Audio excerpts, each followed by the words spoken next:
সৃষ্টি করার পর আরো একটা ঘটনা আছে যে আল্লাহ রাব্বুল আলামিন আদম আলাইহিস সালামের পিঠের যে অংশটুকু আছে এই অংশটুকু থেকে আগামীতে যত আদম সন্তান আসবে সবাইকে ছোট ছোট পিঁপড়ার আকৃতিতে সামনে নিয়ে দেখালেন। সুবহানাল্লাহ। যত আদম সন্তান আসবে আল্লাহ পাক সবাইকে আদমের সামনে দেখালেন এবং বললেন, এই যে শুভ্র অংশ যারা, মানে সাদা অংশ যারা, তারা তোমার সন্তানদের মধ্য থেকে সবাই জান্নাতি। আর তোমার এই যে বাম পাশে যেগুলো কালো কালো ছোট ছোট আকৃতি দেখছো, এগুলো সব তোমার সন্তানদের মধ্য থেকে জাহান্নামী। আমরা দোয়া করি আমরা তাদের অন্তর্ভুক্ত না হই।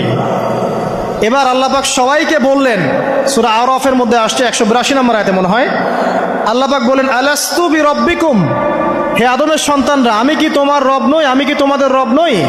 আলাস্তু বিরব্বিকুম, আমি কি তোমাদের রব নই? আলাস্তু বিরব্বিকুম, আমি কি তোমাদের রব নই? আমরা সবাই তখন বলেছিলাম, বালা ইয়া রব্বি, অবশ্যই আপনি আমাদের রব।